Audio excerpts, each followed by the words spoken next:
émissions politiques sur Internet, enfin, sur YouTube, sur RMC, etc. Alors, je m'aperçois que on mélange les périodes alpha et oméga, pour parler dans la terminologie de l'astrologie du même nom. C'est-à-dire qu'il y a un temps pour alpha et un temps pour oméga.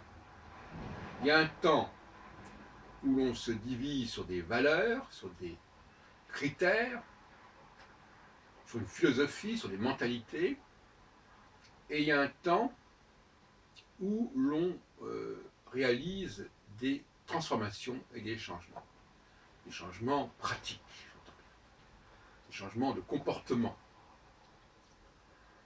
Pas seulement des changements de mentalité, mais de comportement, où on modifie les savoirs, on modifie les connaissances et les références. Alors, quand on ignore l'alternance alpha-oméga, eh bien, presque irrésistiblement, on va mixer de l'alpha et de l'oméga. Et ça ne donne pas forcément un très bon résultat. Hier, je parlais du mélange entre l'économie et la politique. C'est de cela dont il s'agit en fin de compte quelque part. Il y a aussi ce que je pourrais appeler des leaders alpha et des leaders oméga. C'est-à-dire des leaders, pour employer un terme anglais, qui représentent les valeurs auxquelles la masse est habituée, les pratiques qui lui sont familières. Et puis il y a le leader oméga qui lui au contraire va prendre ces pratiques à rebrousse-poil et va proposer des changements dans ces pratiques, va en montrer l'inanité ou les insuffisances. Alors en ce qui concerne le débat alpha, le débat alpha, c'est un débat idéologique. Et donc, il devrait être essentiellement bipartisan, gauche-droite. Il n'y a pas de raison d'avoir plus de candidats que 2 dès le départ. Les sensibilités doivent se concentrer, se rassembler.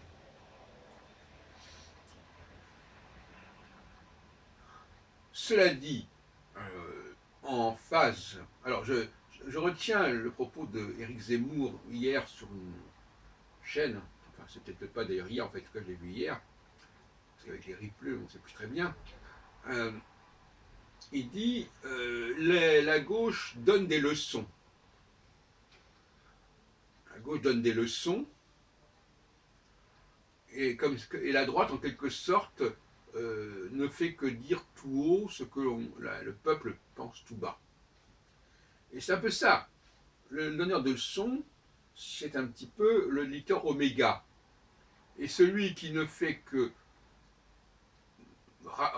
renforcer et défendre les pratiques en cours, en vigueur, c'est un leader oméga.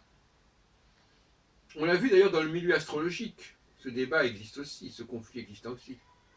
Yves Lenoble, par exemple, qui a pourtant fait sa formation auprès d'un leader oméga, comme Jean-Pierre Nicolas, est devenu avec le temps un leader alpha.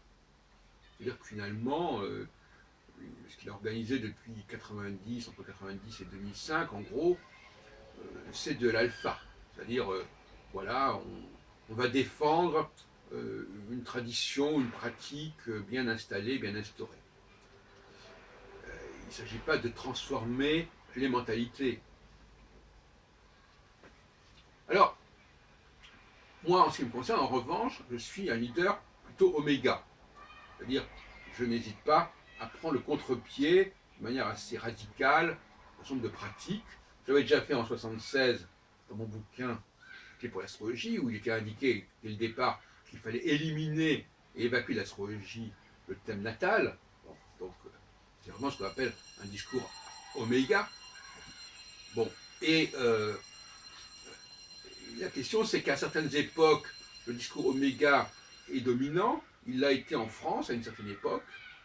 Entre les années 30 et les années 70, on avait un discours oméga dominant avec des gens comme Gauquelin, comme Nicolas, comme Barbeau, comme Néroman plus anciennement. C'était un temps oméga. Et depuis les années 80, 90, etc., on est passé à une dominante alpha, que je considère comme étant un peu décadente, c'est-à-dire où on ne peut plus rien critiquer, on ne peut plus rien proposer. Parmi les leaders oméga, n'oublions pas aussi les sidéralistes, qui aussi ont un certain mérite autour de Dorsan, et d'autres comme Jacques de Lescaut, comme Marie Delclos, etc. Et donc finalement, la phase oméga a été un petit peu éclipsée, alors qu'elle aurait dû revenir régulièrement. Parce qu'effectivement, le rythme de 7 ans ou de 3 ans et demi, etc., il n'est pas respecté. Il y a un moment donné où la population n'entend plus le discours oméga ou n'entend plus le discours alpha. Bon. Alors,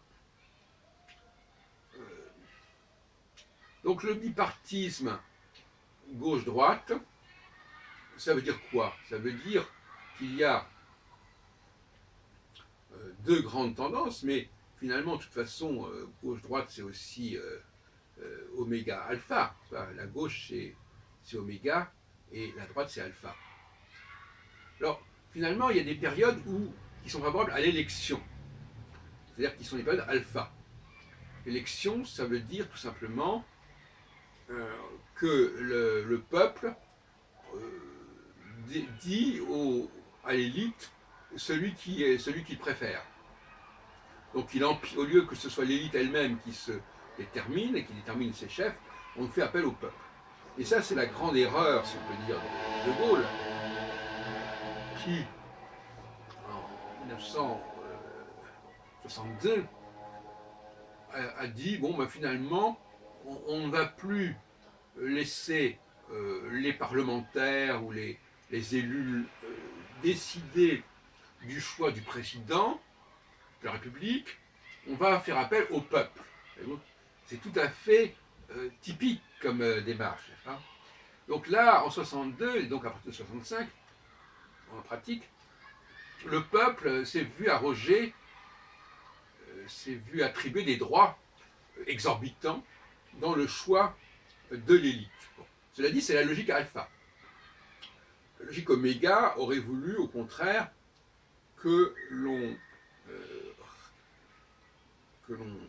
renforce le camp oméga et que le camp oméga impose ses réformes au peuple. C'est ce qui d'ailleurs s'est passé récemment avec la loi travail, avec le 49.3 de Manuel Valls. À un moment donné, on dit le peuple, bon, il faut qu'il accepte des choses, même s'il n'est pas d'accord. Le malheur, c'est que cette loi travail, elle a été mise en place en période alpha, et non pas en période oméga. Donc là, voyez-vous, il y a des problèmes, il y a des confusions stratégiques, parce qu'on est dans la stratégie, en fait. La stratégie, c'est qu'en phase alpha, on doit être dans la ligne alpha, et dans la phase oméga, on doit être dans la ligne oméga. Alors, ça signifie en fait, et c'est là que ça devient un peu compliqué, c'est que en phase alpha, que le peuple qui est amené, donc selon des valeurs alpha, à choisir le candidat, dans les primaires, et puis ensuite à l'élection présidentielle proprement dite. Et en phase oméga, eh bien, c'est plutôt les technocrates, les intellectuels, les chercheurs, les réformateurs, qui doivent passer des décrets, qui doivent imposer des modifications de fond au peuple, en dépit de de ses résistances, de façon à faire évoluer la société. Si dans une société, il n'y a pas un équilibre entre les valeurs alpha et oméga, cette société va décliner. Hein, c'est comme un corps humain, et s'il lui manque certaines vitamines, certains éléments, il va se dégrader. Donc, le mélange, la succession, l'alternance, l'équilibre entre l'alpha et l'oméga dans une société sur le long terme, sur le terme, enfin pas en même temps, mais sur une période relativement brève de 7 ans, par exemple, est nécessaire. Hein. Autrement, on tombe dans une pathologie sociale. Voilà ce que je voulais vous dire à ce sujet. Voyons la question du corps social avec la même démarche que la question du corps physique, à savoir qu'il faut respecter un équilibre, en quelque sorte, des fonctions dans les deux cas.